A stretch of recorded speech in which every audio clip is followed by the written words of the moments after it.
Hey everybody. Lakers.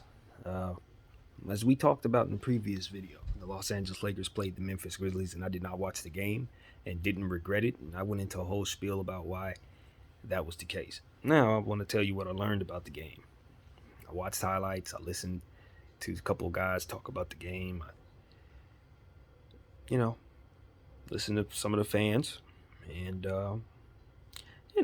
when you listen to fans, you're not gonna get a whole lot listening to the fans.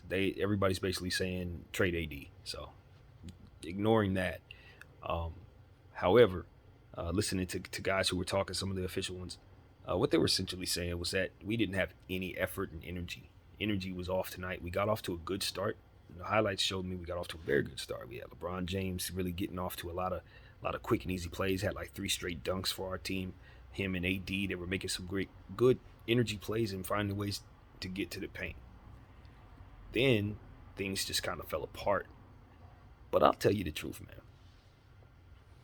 Everything went wrong before that. Everything went wrong from tip off. You know why everything went wrong from tip off? Because we went small ball against a team like the Memphis Grizzlies, which I told you guys that if we did that, it wasn't going to work out for us. There's no way we are going to beat this team at all with them lining up Jaren Jackson and Steven Adams. And we've trot out LeBron James and Anthony Davis at the 5 and the 4. I said I thought they might get injured trying to actually guard those guys, and I wasn't playing about that. Luckily enough, we made it through this game without getting hurt. But we didn't have any success.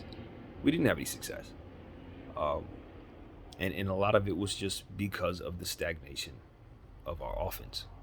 No player movement, ball movement, all the stuff we complain about. Um, so that's what I saw out there, man. That's what I saw. I would love to tell you that I really dug deep into the box score. I looked at some of the stats that LeBron walked away with a triple double, but I just didn't dig into the box score. I really didn't. This was one of those games where my mind wasn't interested, and when I got around to watching the game, I tried to sit there and watch it, and my mind was elsewhere. But the game was still in hand. In fact, we had the lead when I was trying to go through that process, so I was just dealing with my own thing. Walked away from the game, wasn't feeling it, doing everything but watching basketball. Then came back in the fourth quarter and saw the score. We were down by 14, playing poorly. And I was like, well, felt a lot better about not watching it. And that's essentially what the Lakers have done to this lifelong Laker fan. They have made me just say, you know what? I'm having a bad day. I don't want my team to ruin it for me. As to where when I was a kid and growing up and being a nice, a young adult, if I'm having a bad night, the Lakers are gonna make me feel better. That's what I'm looking forward to.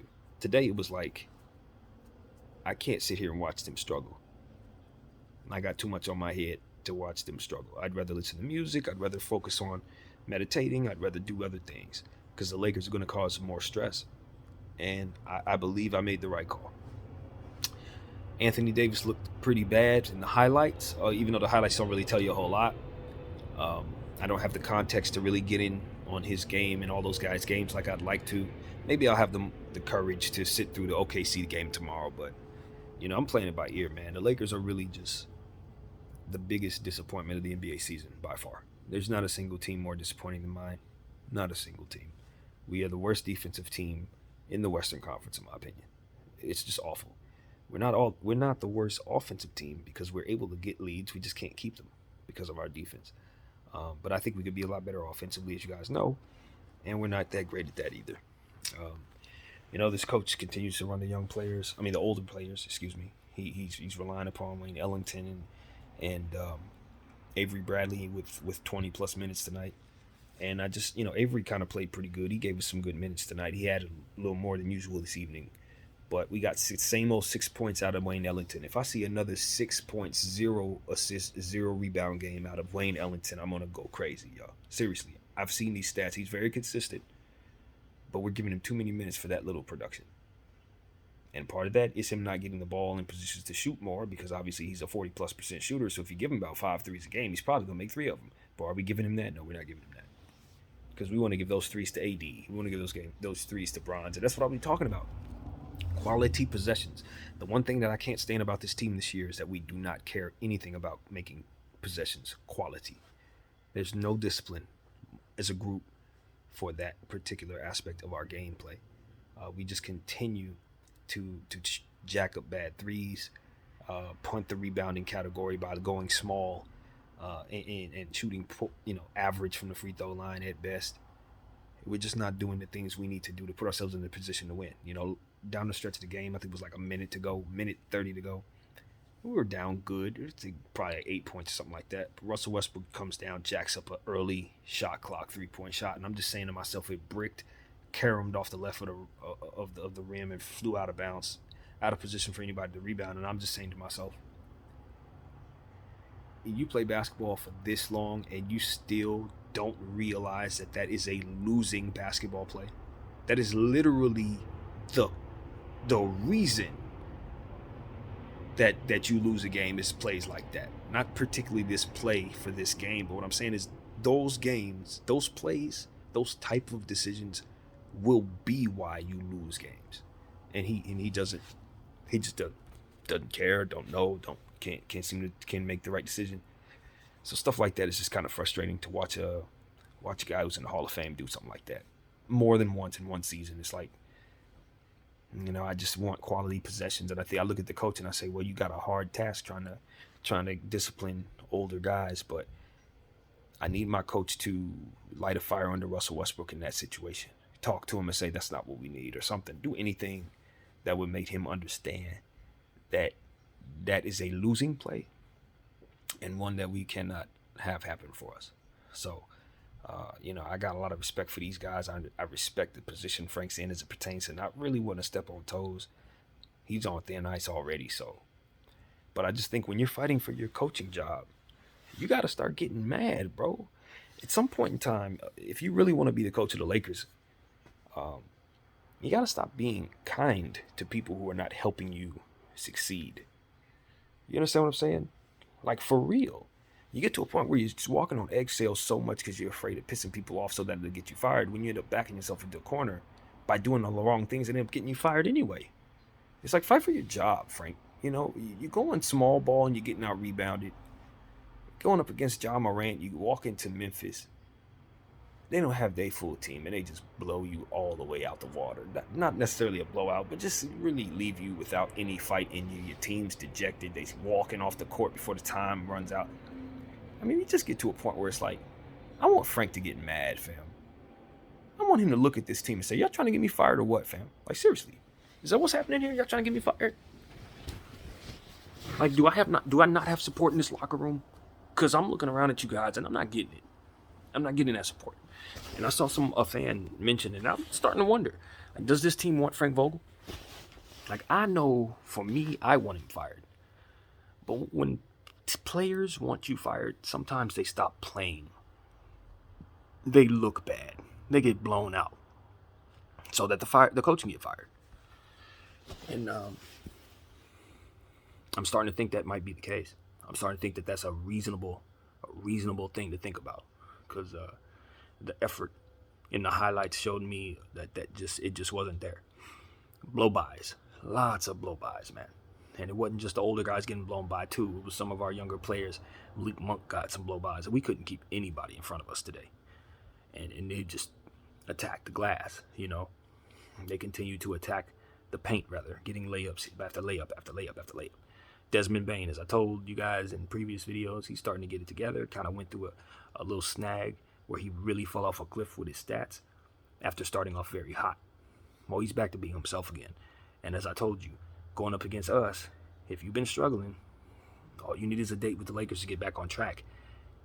Because our defense is going to make sure you get rhythm shots and look great. And that's exactly what happened. He went out there, balled out, made us look silly. They had another guy on their team that I'm not familiar with, but he was definitely making some noise during this short time that I was watching. So I'm going to pay close attention to Memphis and maybe bring him back up, his name back up. By the way, there's some names out there, some dudes that are just stepping out of nowhere. Like a guy with Boston, Gardner Minshew, in Houston as well as another guy. They just got some guys that are stepping out of nowhere, shooting the ball and making a name for themselves. And I just kind of want to zero in and say, I'm going to go find out who those guys are, and I'm going to come back and talk to you about those dudes. But, yeah, man, it's, give credit to the Memphis Grizzlies.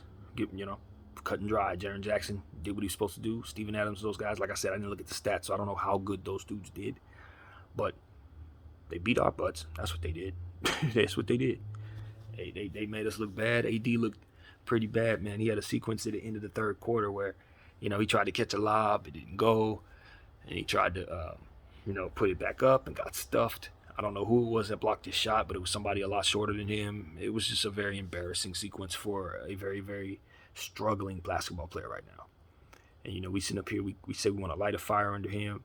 We want to get him going. You want to do all this. But I'm telling you, from what was said, it seemed like he just got worse tonight. Tonight might have been the worst game he played. So if he's getting significantly worse, nothing that we're doing is, nothing that anybody's doing is working. I'm just starting to really wonder if he's happy. Starting to wonder if he's happy as a Laker. Happy playing with LeBron. Laker fans are definitely not happy. None of us are pleased right now with his play. And as I told you guys, I'm not open to trading him. I'm just well aware of what it is that he actually brings to the basketball team, even as a slow, lesser shell of himself. He's still a long player. He's still somebody who's going to affect things without even really trying, just because of his length and his ability and his talent. However, 22-8 from a guy like Anthony Davis at $200+ million or whatever he's making, that's unacceptable, man. I can't stress it enough. His production is just not giving us what we deserve from him. And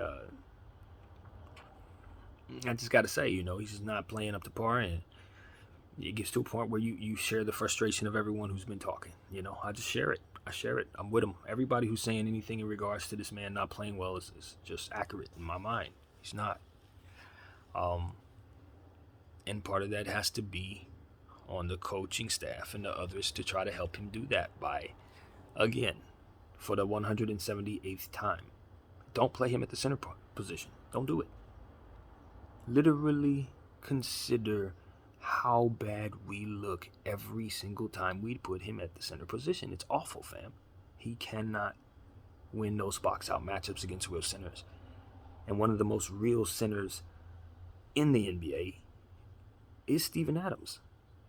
He's a center's center. He is the epitome of what the center position is if you're not a superstar. You're going to deal with this dude. And he's young. He's not old. He just looks older. He's 26, 27 years old. You do not want Anthony Davis banging with Steven Adams.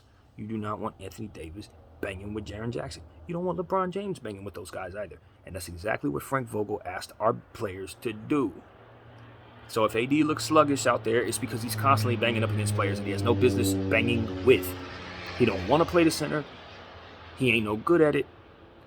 And we're just going to continue to just ignore that and just Luke Walton the situation and pretend that what we're seeing isn't actually happening and just going with what we want to do. Sticking with the script as if the script isn't bad. So, yeah, like I said, I made a video this morning in regards to Jeannie Buss and praising her for wanting to be thorough in regards to this coaching situation. I'm not wavering from that. I think her position as owner requires her to consider things that are bigger than just the functionality of the basketball team this season. And I think that she is doing it the right way. She needs to allow him to let the entire team come in and get healthy.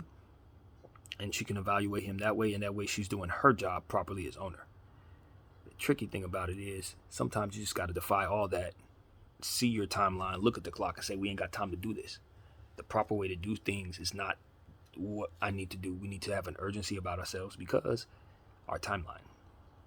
Bron. That's why. If this season is lost, you only got one more with him. So if you're gonna make this tenure work, you gotta strike while the iron's hot. You gotta have the urgency necessary to seize the very moment that you're in as it pertains to this season. Because this is not a situation where we're looking at tomorrow, next season, the season after that, the season after that. No. Waiting for Frank Vogel to get Trevor Ariza back. We don't know how long this is going to be for him and Kendrick Nunn. Hopefully soon, but waiting could cost us an extra 5-6 games. That could be the difference between making the playoffs and not. So while I understand Jeannie's position, and like I said, I think she's doing it the right way for who her role is, for what her role is, and for what her responsibilities are. But I just think that this is a very, very, very time-sensitive situation. And that's why the urgency to do something yesterday is still on the table. We got to do this now, man. I can't stress it enough. We must fire this dude. We must. Because he is going to continue to do the things that he feels work. And those feelings are wrong. It is cut and dry. It is not up for debate. We've seen this movie before with other coaches, so it's not like we don't even know what we're looking at. This is Luke Walton again. This is exact same thing. And, his rotations are unacceptable. His relentless stick-to-itiveness to failing strategy is unacceptable. And at this point, we have to fire him. I'm sorry. It ain't deeper than that. And those who are saying it's not his fault, it's not. He's just the only thing we can do something about. It's not just his fault. He has a lot of the blame because of the schemes and all of that. But the players are not playing up to par. They don't have that, it's a lot of what's wrong. But we can't just flip a switch and fix the problem. We got to bring the problem a better solution. And that's why the coach is the one that has to go. That's why he has to go. And plus, we don't have the roster for him. He needs a defensive roster. He needs guys who can stay in front of people and block shots and rebound well. We don't have that. We have a bunch of offensive players that are well over the hump, so we need to get creative offensively, and we need someone who is creative offensively to make plays for us. We miss Jason Kidd. That's what we miss. We need somebody like that in there to help with our offense. Rondo was supposed to do that. I don't know what's going on. I'm serious when I say I don't know what's going on. Because the plays that we're running are so ridiculously stagnant and so ridiculously unimaginative, and we got some of the best basketball minds in the world in our front office. So clearly we have a chemistry issue. That's the reality of it.